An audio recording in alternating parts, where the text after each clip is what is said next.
Gracias, Señor, por este día, por tu amor, por tu gran misericordia, Señor, porque sabemos que tú en tus manos tienes absolutamente todo, Señor, que tú tienes el control. Y así como en el mundo se dice que somos fichas de ajedrez para el mundo, también sabemos que tú tienes el control de absolutamente todo. Señor, muchas gracias porque te estamos conociendo, Señor, muchas gracias porque al conocerte nos ayudas a enfrentar las cosas de manera diferente, pero también nos haces intercesores para todo esto que está pasando, en este caso en Ucrania, Señor. Se nos parte el corazón porque tanta gente inocente está padeciendo, Señor, pero también sabemos que hay gente creyente que está orando, que está doblando rodillas, Señor, y sabemos que tú estás trabajando y que siempre lo haces, que aún en las noches, como dice un salmo, tú enseñas a nuestras conciencias, tú siempre estás al pendiente y estás trabajando, Señor. Permítenos entrar en paz porque podemos estar viendo muchas cosas en la televisión o en YouTube y demás. Algunas serán ciertas y algunas no, y entonces nuestro corazón empieza a tal vez a desfallecer, a ponernos asustados.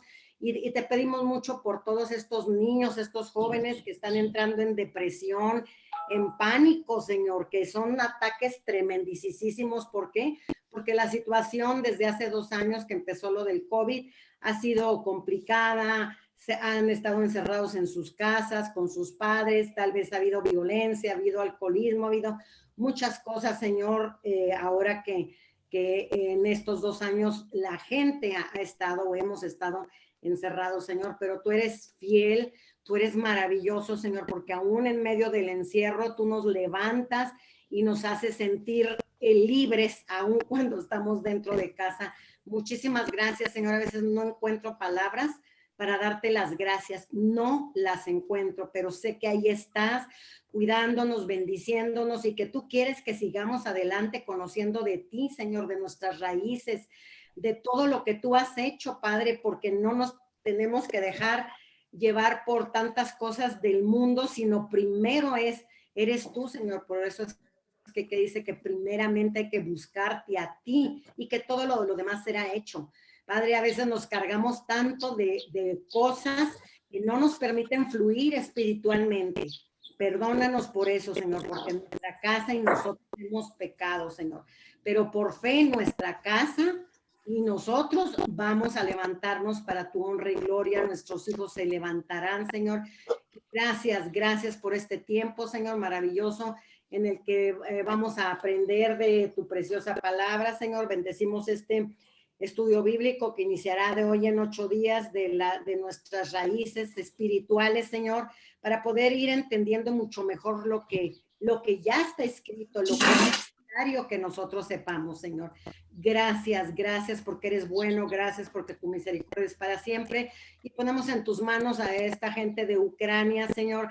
Ahora que veía yo este video en donde los ucranianos una vez al año hacen, los ucranianos creyentes, hacen un festival hermoso y cantan a Israel, cantan el himno a Israel, Señor, y realmente no dejaba de llorar porque yo los veo diferentes a nosotros y digo, Señor, es hermoso cuando ves a gente oriental, a gente obscura, a los ucranianos, a todos alabando y bendiciendo tu nombre, igual que nosotros. Señor, hasta me puse a bailar de gozo porque yo sé que tú tienes el control y esas raíces que tú has puesto en nosotros espirituales y que tenemos que seguir alimentando con la palabra. Señor, ayúdanos a que sean aún más fuertes para que nada ni nadie venga a querer destruir lo que tú ya has hecho, Señor. Sabemos que tú eres el que le das esa agua para que esas raíces vayan creciendo, Señor, y que podamos ir a hablar con denuedo como lo hicieron los apóstoles después de haber aprendido de nuestro amado Maestro Jesucristo. Señor, gracias, gracias por este tiempo. Bendecimos a todas las jóvenes que estuvieron ayer pidiendo por sus derechos, porque la verdad en este mundo está siendo muy complicado el ser mujer, Señor, porque hay muchísimas complicaciones y tú sabes. Los ponemos en tus manos, Señor, porque hay gente buena, hay gente honesta y hay gente que quiere luchar por lo que es la seguridad, la paz, la tranquilidad. Gracias, Señor, porque sabemos que ahí estás tú. Padre, gracias por este tiempo. Bendigo la vida de Rosalba, que continúa dándonos este hermoso libro de Corintios en la primera fase, Señor, que es tan hermosa. Muchas gracias. En el nombre precioso de Jesús, bendigo la vida de las que se han conectado, Señor, y así como también las que no se conectarán. Bendigo este estudio bíblico, bendigo a todos los que han estado durante 22 años, Señor, a los que están ahorita y a los que vendrán, Padre, porque seguimos trabajando para ti, para que tú seas glorificado a través de cada uno de nosotros. En el nombre precioso de Jesús y en el poder de tu Santo Espíritu, oramos en esta mañana. Amén y amén. Gracias. Ok, gracias. Bueno, vamos a empezar. Voy a tratar de compartir. Estuvimos platicando un poquito, muy interesante, y no chequé esta parte de compartir. Déjenme hacerlo ahora. Espero que entre bien.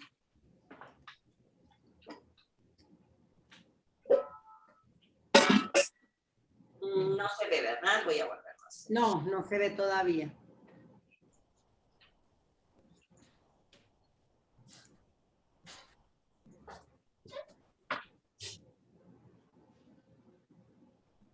Bueno, listo. Muy bien. Vamos entonces a iniciar. Vamos a tratar de hacer un muy breve resumen porque hay mucha información que vamos a ver ahora, mucha información valiosa que nos va a hacer edificar. Ya lo iremos viendo. Estamos en la parte donde Pablo está hablándole a los corintios a través de esta carta y explicándoles la importancia de que ellos entiendan que la resurrección de Jesús es una garantía de la resurrección de los muertos. Entonces, él está dando una serie de testimonios para que ellos clarifiquen esto, y esto lo vemos en 1 Corintios 15, del 1 al 11. Hemos ya revisado el testimonio de la iglesia, hemos revisado ya el testimonio de las propias escrituras que hablaban de la resurrección de Jesús y de la resurrección de los que aman a Jesús. Y estábamos ahorita en la parte de los testigos oculares, aquellos testigos que pudieron verlo resucitado. Él está en esta parte de los versículos del 1 al 11, antes de entrar a hablarles a ellos, a los corintios y a nosotros también de nuestra propia resurrección, de que vamos a resucitar, garantizarla.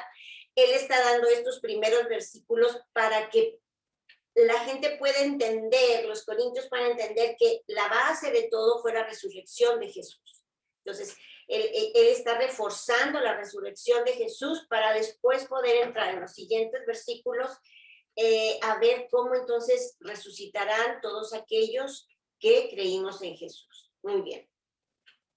Dentro de esta parte de los testigos oculares ya vimos varios de ellos. De hecho, decíamos que manejamos aquí en el estudio lo que está en la Biblia. Pablo nos habla en este libro de Corintios de algunos de ellos, pero otros no los incluye. Sin embargo, nosotros ya los revisamos todos, ¿no? Vimos a las mujeres, a María Magdalena, vimos a Pedro, más o menos cronológicamente parece que fue después Pedro, y luego después vimos a los 2 discípulos de Maús, y luego después vimos el aposento alto en 2 ocasiones, uno con Tomás, otro sin Tomás, vimos también a más de 500 personas, vimos también en la parte de la ascensión, vimos también la aparición en el mar de Tiberias y también en el monte de Galilea, como el ángel había dicho, y por boca de Jesús también había dicho que él se iba a presentar ahí a los discípulos, ¿no? Entonces, todas estas apariciones. Y nos falta, entonces, dentro del testimonio que nos da en 1 Corintios, y tengo ya aquí la pantalla, en 1 Corintios 15:8, finalmente Pablo añade esto y dice, y al último de todos, como un abortivo, se me apareció también a mí. Finalmente les dice, no solamente a todas estas personas, incluso algunos de estos testigos dentro de los 500 aún viven, ¿no? Vayan, pregunten. Todavía ellos pueden dar este testimonio con detalle de esta aparición de Jesús a ellos. Y luego después de todos estos dice, y al último de todos fue a él, a quien Jesús se le aparece. Entonces tengo aquí la parte que yo diría es una de las partes más conocidas, o una de las más conocidas de Pablo, de su conversión, que está en Hechos 9, del 1 al 6, tengo aquí. Vamos a ver. Dice, no, perdón. No, bueno, todavía no tengo esa parte, esta es otra. Ay, es que nos pusimos a platicar un poquito y no me lo van a creer, pero hoy en la mañana estaba yo muy entonada espiritualmente, lista como para empezar en ese momento. Y ahorita empezamos a platicar de cosas del mundo y bien dijo Mecha en su oración, ¿no? Cómo las cosas del mundo nos distraen tanto en cierto momento y tenemos que entender que los ojos tienen que estar puestos en el Señor para que el Espíritu de Él esté con nosotros, ¿no? Muy bien, vamos a ver. Entonces, aquí puse Hechos 9, del 1 al 6, hablando de este versículo. Dice, Saulo, respirando aún amenazas y muerte contra los discípulos del Señor, vino al sumo sacerdote. Le pidió cartas para las sinagogas de Damasco a fin de que si hallase algunos hombres o mujeres de este camino, los trajese presos a Jerusalén. Mas yendo por el camino, aconteció que al llegar cerca de Damasco, repentinamente le rodeó un resplandor de luz del cielo y cayendo en tierra oyó una voz que le decía, Saulo, Saulo, ¿por qué me persigues? Y él dijo, ¿quién eres, Señor? Y le dijo, yo soy Jesús, a quien tú persigues. Dura cosa te es dar coces contra el aguijón. Él, temblando y temeroso, dijo, Señor, ¿qué quieres que yo haga? Y el Señor le dijo, levántate y entra en la ciudad y se te dirá lo que debes de hacer. Vamos a ver la siguiente. Muy bien. Entonces, en esta parte no quise poner más, porque, bueno, decíamos que esta es una parte que es conocida, ¿no? Muy conocida por todos nosotros. Pero entonces, esta es la parte en las Escrituras que avala esto que él está diciendo en 1 Corintios, ¿no? En Hechos se describe con claridad cómo es que fue esta aparición de Jesucristo a él, cómo es que esto sucedió.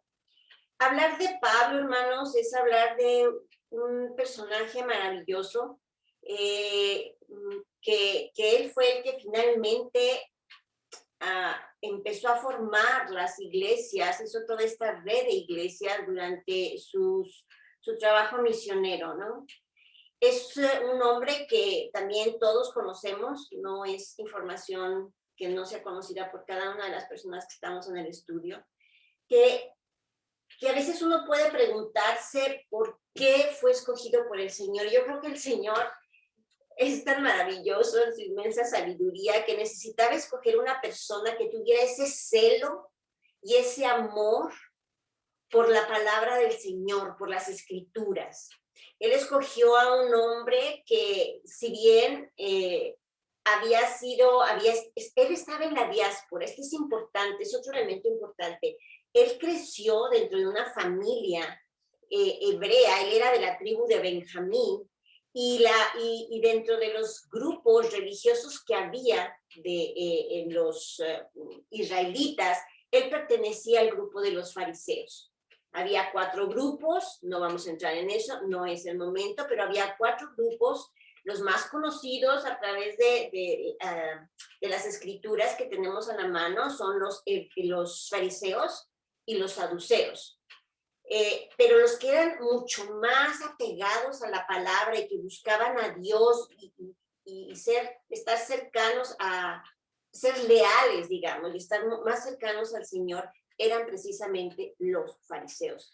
Entonces, Pablo pertenecía, y ustedes saben también esa descripción cuando él dice que era fariseo de fariseos. Había sido instruido en los pies de Gamaliel, uno de los más renombrados personajes en ese momento que seguían la ley, que seguían toda esta parte de las escrituras, que ya hemos hablado de ellas, que nosotros la tenemos en lo que se llama el Antiguo Testamento. Entonces, Pablo era un hombre celoso hasta los huesos, ¿no? Yo creo que el nivel de compromiso que tenemos las personas en general es en varios niveles acerca de las cosas que realmente decimos, ¿no? O sea, las convicciones que tenemos, todos podemos levantar la mano y decir, yo tengo esta convicción, yo pienso en esto, pero hay niveles de compromiso frente a nuestras propias convicciones. Y en este caso, Pablo era una persona que frente a sus convicciones, a lo que él creía, a todo lo que era esta parte de conocer las escrituras del Señor, todo esto, tenía un nivel de compromiso impresionante. Y él lo denomina como celoso. Él era celoso de la ley, o sea, no permitía que nada que no estuviera escrito en la ley pudiera ser visto como aceptable. Esta característica seguramente es una de las más importantes para que él haya sido convertido por Jesús. Además, otra de las cosas que él tenía también, como ya había empezado a comentar, es que él era un israelita de la diáspora. Él no vivía, su familia no vivía en Jerusalén. Él vivía en Tarso, una ciudad que estaba fuera de Jerusalén, no lejos de la tierra de Israel, pero finalmente sí era dentro de la diáspora. Así que él tenía este conocimiento, por eso es que su formación lingüística, filosófica, digamos, su formación era tan fuerte porque él hablaba latín, él hablaba griego, él hablaba el arameo, él hablaba el hebreo, porque en él coincidía todo esto, ¿no? El ser tan celoso de la palabra, pero por otro lado tenía por experiencia la convivencia con el pueblo gentil, porque él no estaba no era formaba parte de la diáspora. Así que todos estos elementos hacen que él sea la persona que por supuesto Dios desde que él iba a nacer sabía que él iba a estar en ese lugar, ¿verdad? Y que podía tener todos estos elementos para él ser nombrado para ir a los gentiles. Él tenía en su experiencia de vida, tenía este elemento cultural, conocía de los gentiles. Así que la personalidad de Pablo realmente es maravillosa, ¿no? Y este celo, decimos, que él tenía por la palabra del Señor era total. Tanto así que él era capaz, como aquí lo acabamos de ver en Hechos 9, 1, 6, de ir a los sacerdotes, pedir estas cartas para poder ir a las sinagogas de Damasco, ¿verdad? Para encontrar en las sinagogas aquellos que creyeran en Jesús y poderlos traer presos a Jerusalén. No podemos olvidar también que él fue un testigo presencial de la muerte y cuando apedrearon a Esteban, ¿no? Y él no hizo absolutamente nada. O sea, su celo llegaba hasta ese nivel, ¿no? De entrega y de compromiso. Así que cuando Jesucristo se presenta a él, es la única manera por la que podemos entender que un personaje así pudiera después volverse el gestor, digamos, de toda esta red de iglesias en todas estas ciudades que no eran las de Jerusalén, que no pertenecían a Israel, ¿no? Un hombre, es tan importante ponernos un poco en sus zapatos, ¿no? Y decir, él tenía una serie de privilegios impresionantes, tanto con el Imperio Romano como también a altos niveles en Jerusalén, con todos los sacerdotes, ¿no? ¿Qué tuvo que haber pasado entonces para que él dejara todo eso y anduviera errante, ¿verdad? Pasando peligros, riesgos, siendo encarcelado, la gente mofándose de él, burlándose de él, en fin, todas estas situaciones que él pasó. ¿Cómo es posible aquilatar esta gran diferencia, ¿no? Entre Saulo de Tarso y segundos después o minutos después de esto, ¿no?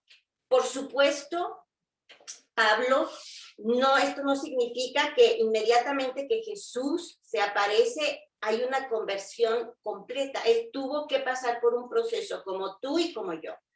Cuando Jesús se manifestó en nuestra vida, tuvimos por ahí unos momentos en los que, como él, tuvo que irse 3 años a Arabia. No se sabe mucho de lo que ahí sucedió, pero seguramente él estaba tratando, y no sabemos si ahí tuvo también manifestaciones de Jesús, tratando de poder poner en balance o tal vez digamos en orden todo lo que él había vivido antes, toda esta lucha que él había tenido incluso con la iglesia de los cristianos, de haber sido este fariseo tan apegado, y ahora entender que había cambiado la situación, que era verdad que Cristo que había resucitado, que había que entender que esto había estado ya anunciado en las Escrituras, entender también que ahora él tenía este llamado especial por parte del propio Jesús para que él empezara a hablar. Entonces, él tenía que hacer un cambio de 180 grados tremendo en todos los niveles, no solamente en cambio de idea religiosa, sino cambio incluso cultural, cambio incluso en su modo de vida. O sea, tuvo que hacer una serie él tuvo que haber sido una persona que obviamente fortalecido por el Espíritu Santo después de que fue bautizado, que tuvo que hacer cambios impresionantes, ¿no? Escuchaba yo ayer algo sobre él y decían que él había recorrido a pie, ¿verdad? Había recorrido, no recuerdo, creo que son 15,000 kilómetros, creo, más o menos la distancia de Nueva York al cono sur del continente americano, en todas sus misiones, haciendo todo este trabajo maravilloso, ¿no? Imagínense todo lo que él tuvo que modificar en su vida de quién era antes a ahora, que él estaba escribiendo Primera de Corintios, ¿no? Él pasó por todo un planteamiento de transformación durante varios años, 3 años allá, luego regresa a Damasco, va a Jerusalén, ve a Pedro, donde encuentra a Jacobo, ¿verdad? Al hermano de Jesús ya con Pedro en Jerusalén. Está solamente 15 días ahí y luego se va otra vez. Entonces, él estaba acomodando, ¿no? Entendiendo este llamado para poder empezar a dar esos frutos que era necesario dar, hasta que empieza ya él con sus misiones. Algunas de las primeras misiones como misionero aún muy cercano a los apóstoles en ese momento, ¿verdad? Y después cuando hay esta especie de separación, hubo una especie de separación, él empezó sus misiones ya como de una manera independiente. Y finalmente después regresa a Jerusalén cuando lleva toda aquella, junta todo aquel dinero y aquella ofrenda para llevar al templo, ¿no? Cuando él sabe que después de haber estado en todas esas todos esos años haciendo este trabajo misionero tan importante, sabe que de alguna manera tiene que llevar una ofrenda al Señor y tratar de reunirse nuevamente con la raíz, ¿no? La base. Entonces, el poder encontrar en Pablo esto es algo maravilloso, ¿no? Y él entonces dice aquí, yo al último de todos, como un abortivo, se me apareció también a mí. Entonces, él está dando este testimonio en esta frase muy corta, pero de toda una serie de experiencias maravillosas que él tuvo, de este proceso de transformación y de toda esta riqueza de formar estas iglesias, esta estrategia como de redes, ¿no? De iglesias, donde realmente había ese compañerismo cristiano. No había teléfonos, no había los recursos que nosotros tenemos. Sin embargo, Él mandaba a todas las personas, los discípulos con los que él estaba más cercano, para que fueran a llevar sus cartas, para que le trajeran información. Era una red de información hermosa la que él creó, ¿no? En estas sinagogas, en estas iglesias. Y fue un trabajo pues realmente excepcional el que él hizo, ¿no? Y lo tenemos pues en las cartas, es la manera en la que nosotros lo tenemos. Hay dos fuentes importantes para conocer a Pablo, una es a través de Hechos y otra es a través de las cartas. A través de Hechos, bueno, podemos nosotros ver, aunque Hechos fue escrito por Lucas, podemos ver de alguna manera su trayectoria, ¿no? Dónde ibas, qué era lo que él estaba haciendo. Pero en sus cartas es donde nosotros podemos conocerlo mucho más, porque es como si estuvieras escuchando su voz, ¿no? Cuando él realmente habla hasta incluso de sus sentimientos, un hombre muy abierto en cuanto a su mismo proceso, ¿no? Cuando él dice que quisiera ser maldición, ¿no? Con tal hacia Jesucristo, o sea, imagínense, ese era el celo, la pasión, ¿no? Que él tenía dentro, era un personaje muy apasionado, por eso digo, de un nivel de compromiso muy especial a sus convicciones. Él dice, yo prefería ser anatema antes que entender que muchos de mis hermanos en la carne no van a creer cuando se habla de la elección, ¿no? De la elección de Dios ya predeterminada desde antes de la fundación del mundo, o cuando él habla de ese aguijón que él tenía ahí. Entonces él era un hombre muy abierto, ahí podemos escuchar la voz de Pablo. Así que sí, sin duda alguna, él tenía un testimonio muy importante, era un testigo muy especial, muy especial, ¿no? Y él se los dice a los corintios.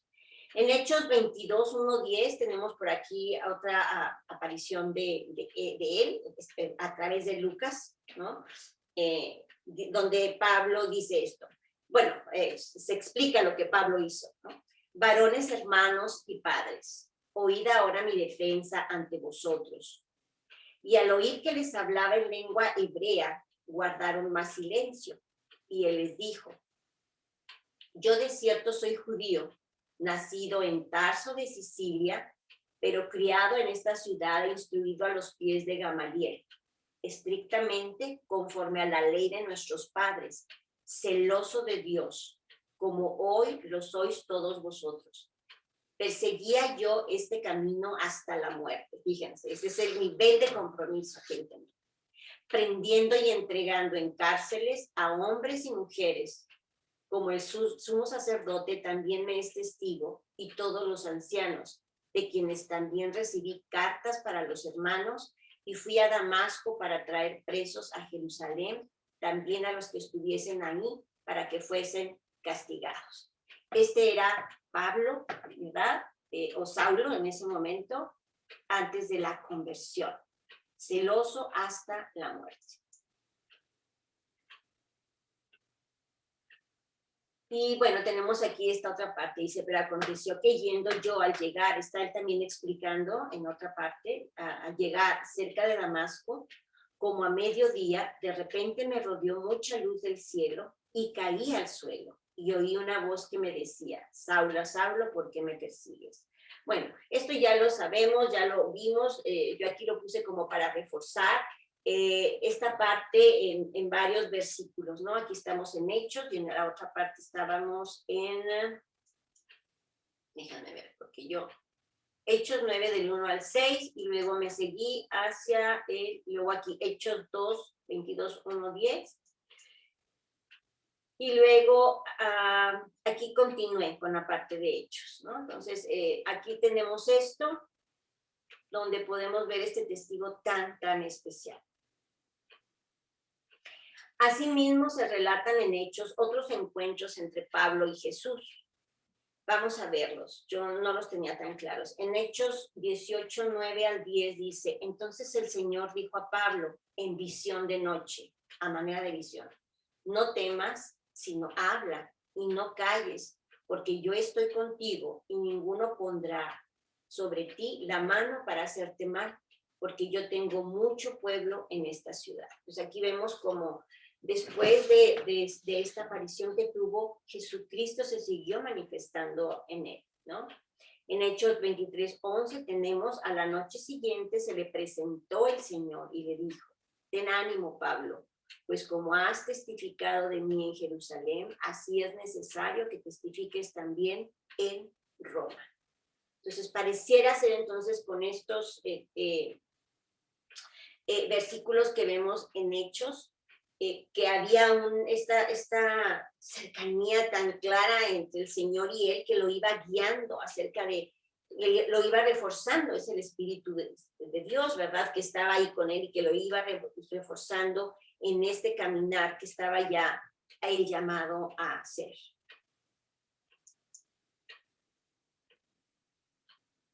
Tenemos también aquí, dice, seguimos en 1 Corintios 9. Pues ahorita estábamos viendo el anterior, y aquí dice, porque yo soy el más pequeño de los apóstoles, que no soy digno de ser llamado apóstol, porque perseguí a la iglesia de Dios. Pero por la gracia de Dios soy lo que soy, y su gracia no ha sido en vano para conmigo. Antes he trabajado más que todos ellos, pero no yo, sino la gracia de Dios conmigo. Entonces aquí vemos cómo Pablo sigue diciéndoles, ¿no? Que él era este testigo del Señor, de su resurrección, pero que además él se denomina como un abortivo, ¿verdad? Como una persona que simplemente no estaba completa en el Señor, que necesitaba un crecimiento en el Señor. Y que él también se denomina ahí el más pequeño de los apóstoles, ¿no? Y que incluso él no se sentía ser digno de ser llamado apóstol. ¿Por qué? Dice, porque perseguía la iglesia. Y ahí vemos, ¿no? Lo vimos anteriormente. Dice, pero por la gracia de Dios, hermanos, por esa misma gracia que ha tocado nuestras vidas y que ha perdonado nuestros errores, ¿verdad? Pero por la gracia de Dios soy lo que soy. Y luego él dice, y su gracia no ha sido en vano para conmigo. Antes he trabajado más que todos ellos. O sea, aquí él sí habla de que hay un trabajo mayor, y es este trabajo que hablábamos de la formación de esta red de iglesias, de sinagogas, con esta digamos, esta parte de estar tan cerca, de estar pendientes unos de otros, como dice la palabra, ¿no?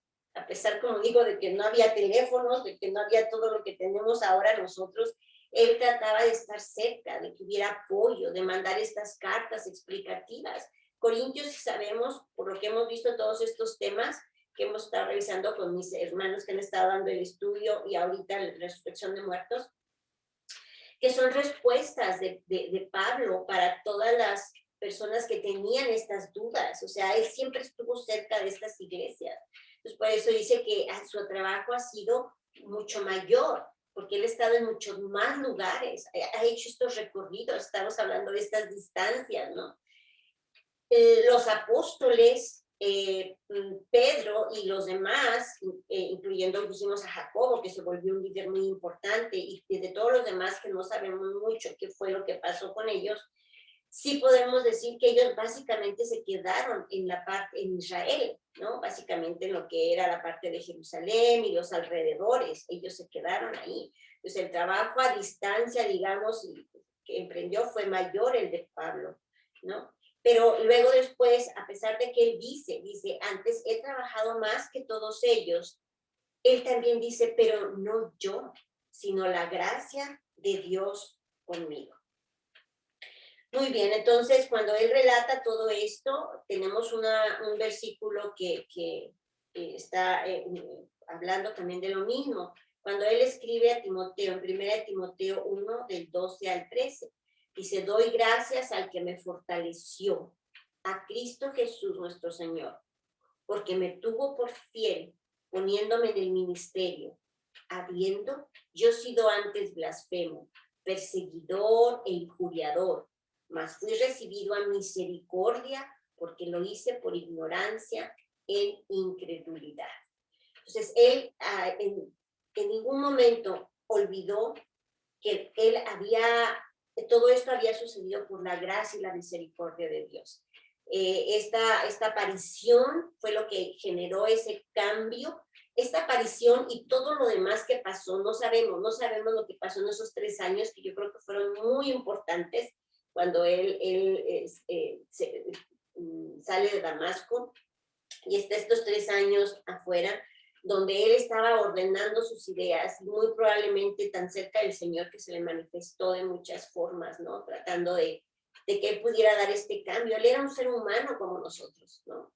A lo mejor algunos de ustedes dicen, bueno, yo también he tenido una vez que me arrepentí y Jesús se ha estado manifestando en mi vida, o Dios me ha estado hablando a través de muchas cosas en mi vida. Hemos tenido que acomodar nuestras ideas, hemos tenido que acomodar nuestros sentimientos, hemos tenido un trabajo progresivo, ¿no? Poco a poco hemos ido avanzando, ¿no? Es esta parte gradual de luz que está entrando en nuestras vidas. Pues él como ser humano también tuvo que haber vivido todo esto, ¿no? Y era hasta el final, ya cuando él escribe a Timoteo aquí, bueno, estamos hablando ya de las partes finales de su trabajo, ¿verdad? Y él todavía habla de que fue él el que lo fortaleció, con estas visiones, como vimos ahorita en Hechos, siempre estuvo ahí presente dándole fuerza y apoyo para que pudiera realizar toda esta maravilloso trabajo que él hizo, ¿no? Vamos a ver. Entonces vean la magnitud del testigo especial, ¿no? Porque podía avalarse ellos que Jesús había resucitado, ¿no? En Colosenses 1, del 28 al 29, dice, Cristo, la presencia de gloria, a quien anunciamos amonestando a todo hombre y enseñando a todo hombre en toda sabiduría, a fin de presentar perfecto en Cristo Jesús a todo hombre, para lo cual también trabajo, luchando según la potencia de Él, la cual actúa poderosamente en mí. Aquí volvemos a ver entonces en Colosenses cómo él explica que durante todo este tiempo la presencia del Señor estuvo trabajando de manera poderosa en él. Y solamente así él pudo haber realizado todo este maravilloso trabajo que él hizo, ¿no? Muy bien, entonces este es la calidad de testigo, ¿no? El último testigo, por así decir, que él menciona en 1 Corintios 15. Muy bien, entonces tengo aquí 1 Corintios 15, entonces nos faltaría un testimonio más para terminar este versículo, el 11, y este testimonio más es, o sea, en el 10 dice, en el 10 no lo tengo ahorita aquí en la pantalla, pero nada más como para enlazar, el 10 dice, pero por la gracia de Dios soy lo que soy, ¿verdad? Lo que acabamos de ver, y su gracia no ha sido en vano para conmigo, él siempre estuvo junto con el Señor, y no ha sido fíjense qué importante, y este es un mensaje para nosotros, todos hemos recibido la gracia del Señor, y sería importante que nos preguntáramos, ¿ha sido en vano esta gracia que hemos recibido? ¿Hemos estado realmente nosotros regresando y trabajando en nuestro don, con este propósito para el cual hemos sido llamados? Lo estamos haciendo. Si no, pensemos en esto, ¿no? Porque él lo dice, pero por la gracia de Dios soy lo que soy, y su gracia no ha sido en vano para conmigo. Antes he trabajado más que todos ellos, pero no yo, sino la gracia de Dios conmigo, ¿no? Entonces, es algo que nosotros podemos también reflexionar. Bueno, finalmente el versículo 11 dice así, porque, y si habéis creído, aquí algo pasó, déjame ver si lo tengo acá.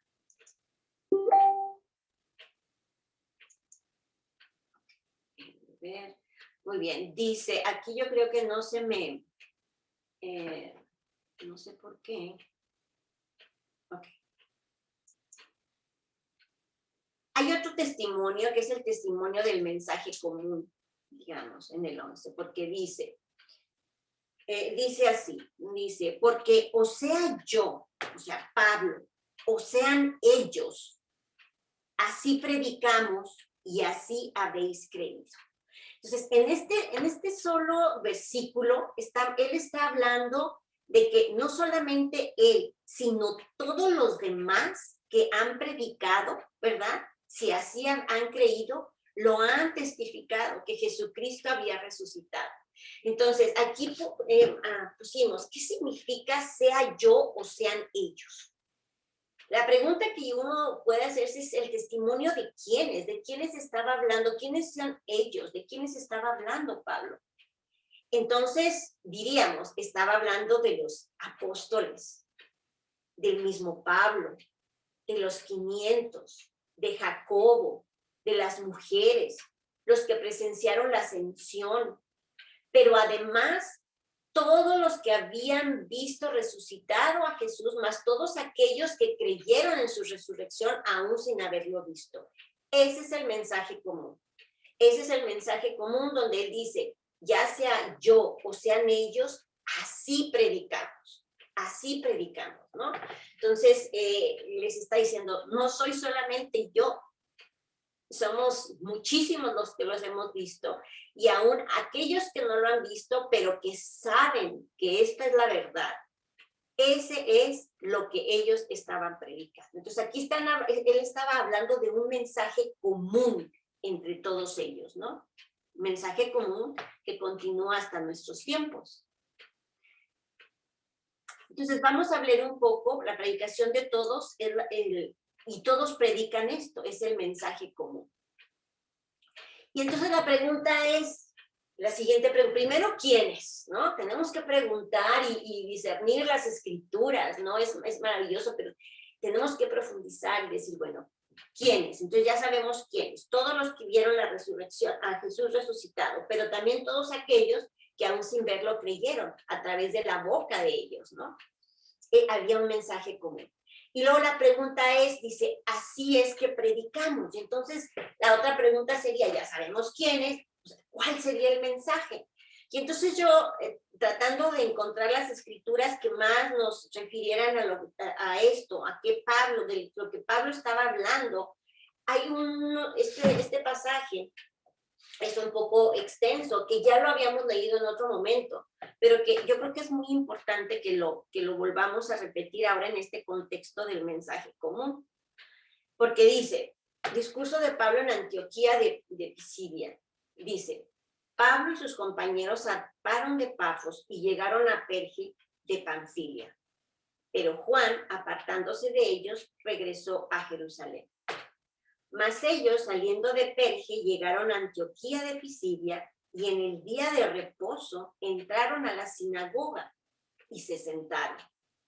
Después de la lectura de la ley y los profetas, los oficiales de la sinagoga les mandaron a decir, hermanos, si tenéis alguna palabra de exhortación para el pueblo, hablad. Entonces estaban ahí reunidos en la sinagoga en el día de reposo. Y después que habían leído, ¿qué? Las escrituras, la ley y los profetas, entonces dijeron, ¿hay alguien que quiera decir algo? Y entonces Pablo se levantó. Pablo se levantó y haciendo señal con la mano, dijo, hombres de Israel y vosotros que teméis a Dios, escuchad. Aquí está el mensaje común.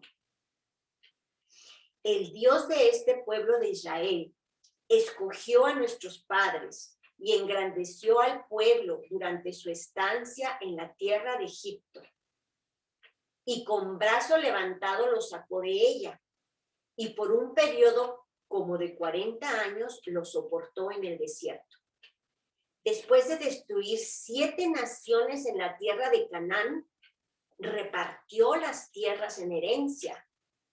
Todo esto duró como 450 años. Y después de esto, les dio jueces hasta el profeta Samuel.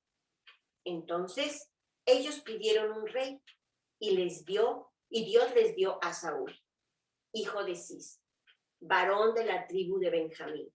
Por cierto, la misma tribu de Pablo. Durante 40 años. Después de quitarlo, les levantó por rey a David, del cual Dios también testificó y dijo, he hallado a David, hijo de Isaí, un hombre conforme a mi corazón, que hará toda mi voluntad. de la descendencia de este, conforme a la promesa, Dios ha dado a Israel un Salvador, Jesús. Después de que Juan predicó antes de su venida un bautismo de arrepentimiento a todo el pueblo de Israel. A todo el pueblo de Israel. A todo el pueblo de Israel. Bueno, ok, muy bien. Déjenme ver tantito. Muy bien, entonces, esto lo es hasta el 23, el 23, hasta el 23, 24. Ok, muy bien.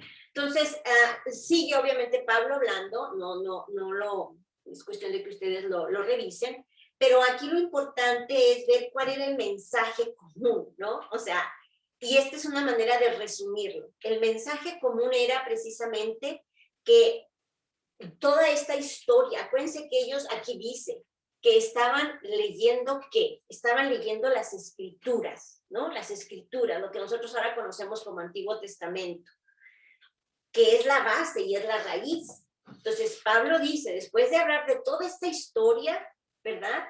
Podemos entender que entonces estuvo Juan, que predicó antes de su venida para un bautizo de arrepentimiento, antes de que el Salvador Jesús llegara, y él hablara del arrepentimiento y la salvación, ¿verdad? Y la salvación, y todo lo que sabemos que Jesús hizo.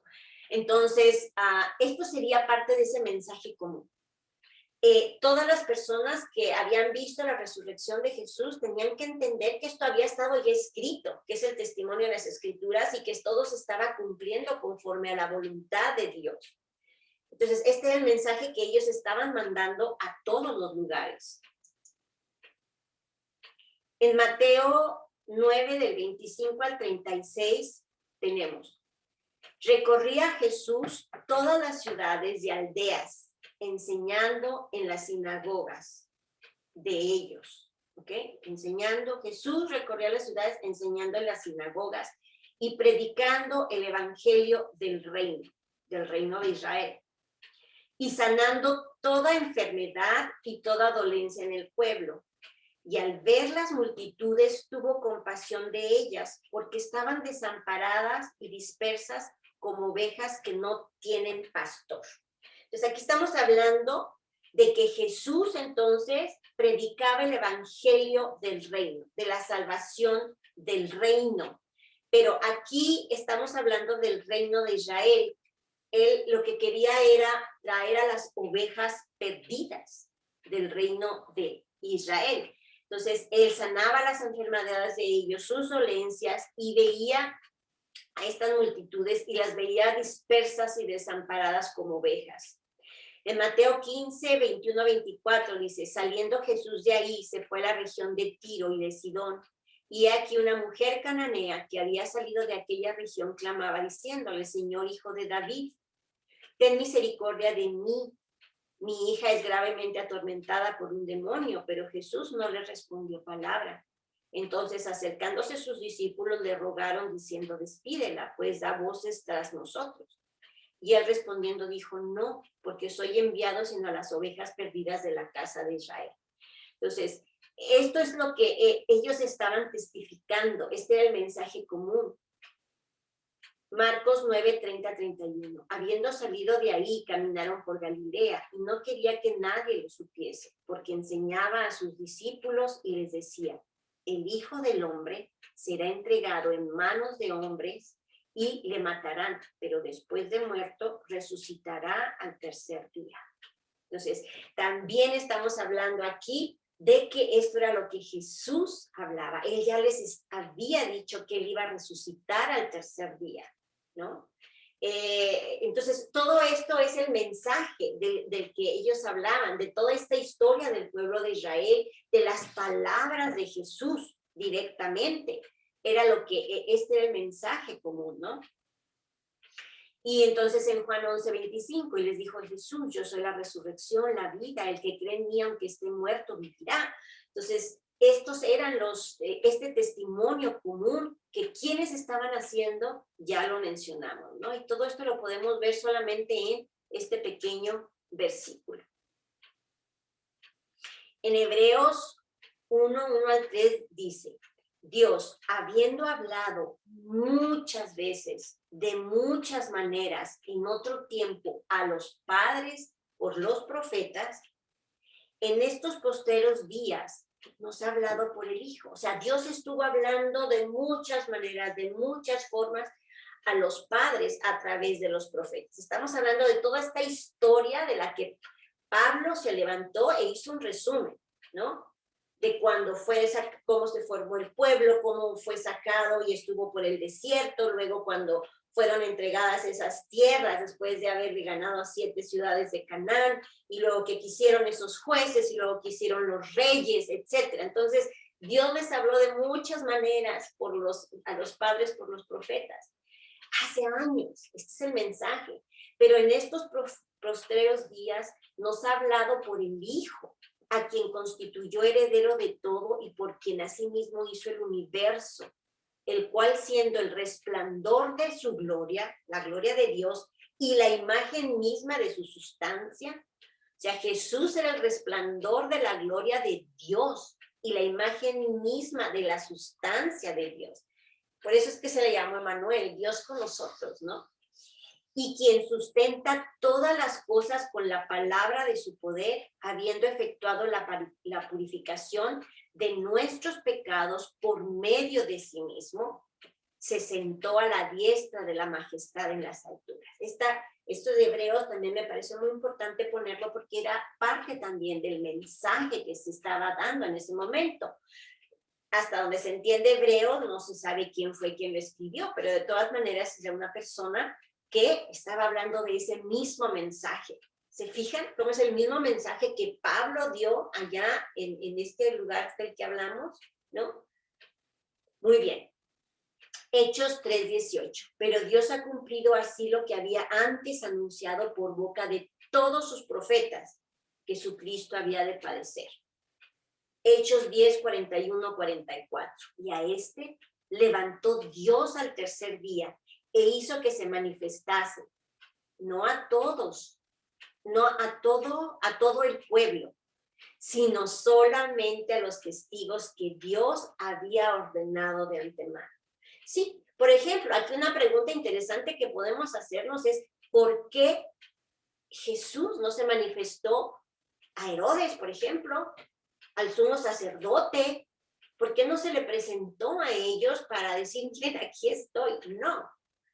Hubiera sido mucho más sencillo, tal vez, hubieran ellos tal vez creído, pero no era lo que Dios quería, no era lo que Dios había ordenado de antemano.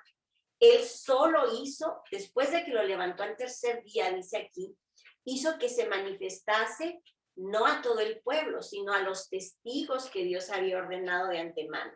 A nosotros que comimos y bebimos con él después que resucitó de los muertos. Y nos mandó que predicásemos al pueblo y testificásemos que él es el que Dios ha puesto por juez de vivos y muertos. Ahí está otra parte del mensaje, que testifiquemos que Jesús es a quien Dios ha puesto por juez de vivos y muertos. De este dan testimonio todos los profetas, que todos los que en él creyeran recibirán perdón de pecados por su nombre. Mientras aún hablaba Pedro estas palabras, el Espíritu Santo cayó sobre todos los que oían el discurso. Muy bien, son algunos pasajes entre muchos para poder como tratar de sintetizar todo este mensaje común, ¿no? Este mensaje común que ellos habían estado haciendo tanto en Jerusalén por parte de los apóstoles, como Pablo en toda la parte de la diáspora, ¿no? Donde él estaba trabajando, ¿no? Entonces, esto que acabamos de ver, que es algo muy sencillo, era el testimonio del mensaje común, que lo podemos ver en el versículo 11, donde leemos, porque o sea yo o sean ellos, ya dijimos quiénes, así predicamos, y ustedes así habéis creído. Porque acuérdense que ellos, la iglesia de Corintios, ya habían creído en este mensaje. Entonces, es lo que estaba haciendo Pablo aquí en esta carta, era en estos primeros 11 versículos, decirles es que ustedes ya creyeron en esto. Hay varios testimonios, tenemos muchos testimonios. Aquí les voy a mostrar. Miren, está el testimonio de la iglesia. Ahí están los versículos. Está el testimonio de las escrituras. Está el testimonio de testigos oculares. El testimonio de un testigo muy especial, que soy yo, que no me han visto todo lo que he hecho. Y el testimonio del mensaje común que todos han estado diciendo. No solamente yo, sino todos los demás. ¿Qué más necesitan para creer en la resurrección de Jesús y en este mensaje? Entonces, por eso decimos en esta parte, Pablo refuerza la resurrección de Jesús. Y vámonos entonces a esta otra, aquí tenemos, miren, del 1 al 11, Pablo refuerza la doctrina de la resurrección de Jesús. Muy bien, vamos a entrar entonces del 12 al 19, donde Pablo les muestra las implicaciones de negar la resurrección de Jesús. Esto está en los versículos 12 al 19. Rosalba. Mande. Voy a dividir el estudio. Voy a cortar. Permíteme un segundo, gracias.